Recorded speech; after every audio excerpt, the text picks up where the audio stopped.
दोस्तों एक बार फिर से स्वागत है प्रजापति न्यूज में। दोस्तों सबसे पहले हमें ये बताइए, क्या आप हमारी वीडियो फोन के स्पीकर में सुन रहे हैं या फिर अपने कानों में लीड या फिर कह लीजिए ईयरबड्स को लगाकर सुन रहे हैं? हमें पूरा विश्वास है कि 90% लोग अपने कानों में ईयरबड्स लगाकर इस वीडियो को सुन रहे होंगे और रेगुलर बेसिस पर उनके कानों में आपको ईयरबड्स देखने को मिल जाएंगे। इसकी मदद से वो न सिर्फ वीडियो और म्यूजिक सुनते हैं बल्कि अपनी कॉल भी अटेंड करते हैं। पर क्या आपको मालूम है, जिस ईयरबड्स को आज हम अपनी सहूलियत के लिए इस्तेमाल कर रहे हैं वो कल को हमारे बहरा होने का कारण बन सकती है।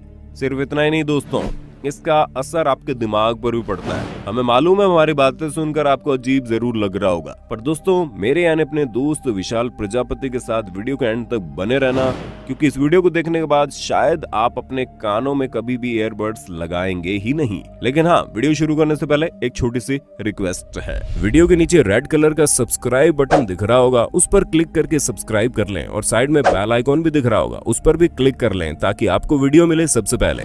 दोस्तों सबसे पहले तो हम आपको बता दें कि हमारा कान 3 पार्ट्स से मिलकर बना होता है और ये तीनों ही पार्ट्स मिलकर काम करते हैं जो साउंड वेव्स को प्रोसेस करते हैं। दोस्तों ये 3 parts outer ear, middle ear और इनर ईयर हैं।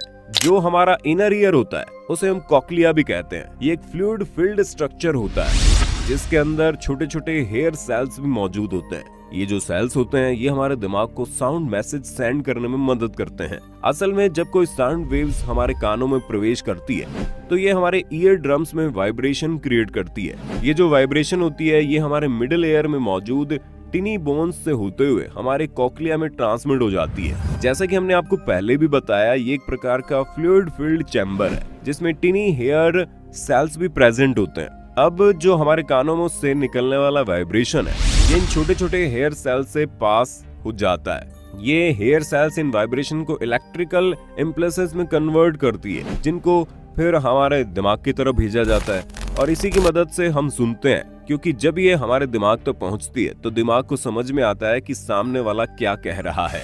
अब दोस्तों आपको हमारे कान के काम करने का तरीका तो समझ में आ गया, लेकिन यहाँ दिक्कत तब आती है जब हम किसी हाई वॉल्यूम में साउंड को सुनते हैं, क्योंकि जब हम ऐसा करते हैं तो साउंड वेव्स की फ्रीक्वेंसी बढ़ जाती है जिसकी वजह से कोक्लिया में मौजूद हेयर तेजी से मूव करने लगते हैं। इसलिए अगर हम लगातार बहुत ही तेज फ्रीक्वेंसी में साउंड वेव्स को सुनते रहे तो हमारी कॉक्लिया में मौजूद ये छोटे छोटे हेयर सेल्स डैमेज हो जाएंगे, जिसका सीधा असर आपके सुनने की क्षमता पर पड़ने लगेगा। यहाँ तक कि लोग इसके कारण बहरे भी हो सकते हैं। अगर साफ शब्दों में कहें तो हाई फ्रीक्वेंसी की साउंड को सुनना दिमाग के लिए काफी अच्छा नहीं माना जाता, लेकिन ये हमारे कानों को काफी तकलीफ पहुंचाता है, क्योंकि जब हम हाई फ्रीक्वेंसी की किसी भी चीज को सुनते हैं तो कानों को जरूरत से ज्यादा मेहनत करके फ्रीक्वेंसी को दिमाग तक पहुंचाना होता है, जिसके चक्कर में कान खराब हो सकते हैं। अब यहाँ पर समझने वाली बात यह है कि आखिर ऐसी कौन सी साउंड है जिसे हम सुरक्षा पूर्वक सुन सकते हैं और किस लेवल तक अगर हम उसे सुनते हैं तो हमारे कान खराब नहीं होंगे।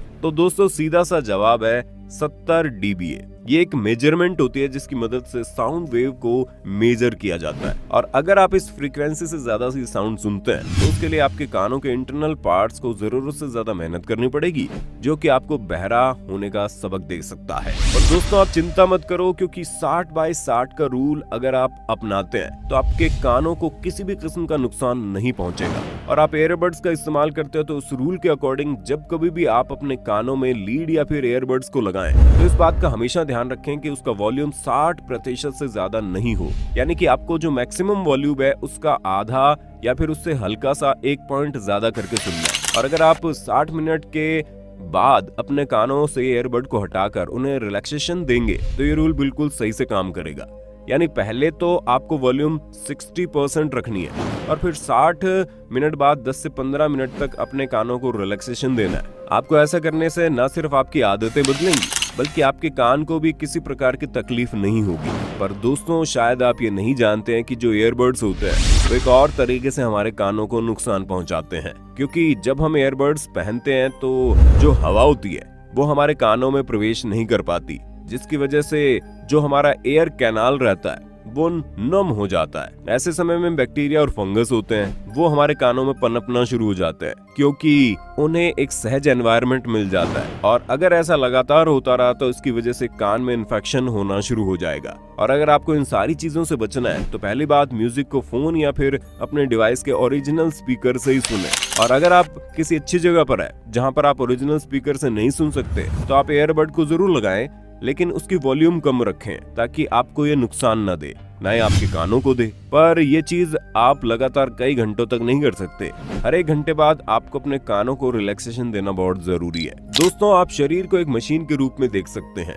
जब एक मशीन के हर एक हिस्से की बनावट सही होती है, वो सही तरीके से काम करती है, तभी तो पूरी मशीन सही तरीके से चलती है। लेकिन अगर मशीन का कोई भी हिस्सा खराब हो जाए तो पूरी मशीन चलना बंद हो जाती है। ठीक ऐसे ही हमारे शरीर के साथ होता है। अगर हम शरीर के किसी भी एक हिस्से पर ज्यादा जोर देंगे तो वो हिस्सा खराब होने लगेगा, और इस टाइम हम वही करने में लगे हैं। हम ना चाहते हुए भी टेक्नोलॉजी की इस दुनिया से जुड़े रहने के लिए अपनी आंख और कान को लगातार बिजी रखते हैं और इनसे जरूरत से ज्यादा काम ले रहे हैं। जहां हम अपनी आंखों से लगातार स्क्रीन पर देखकर उन्हें खराब करने में लगे पड़े हैं, तो वहीं कानों में लाउड म्यूजिक और वीडियो वगैरह सुनकर अपने सुनने की क्षमता खोने में लगे हुए हैं। इसलिए अभी भी समय संभल जाओ। बाकी आपका इस वीडियो के बारे में क्या कहना है कमेंट में बताना। इसी तरह की वीडियोस को लगातार देखते रहने के लिए चैनल को लाइक शेयर सब्सक्राइब कर देना। हम फिर मिलेंगे नए वीडियो में, तब तक के लिए जय हिंद जय भारत। दोस्तों, आपकी स्क्रीन पे 2 और वीडियोस दिख रही हैं, जिसे देखने के लिए आप इस स्क्रीन पर क्लिक करें।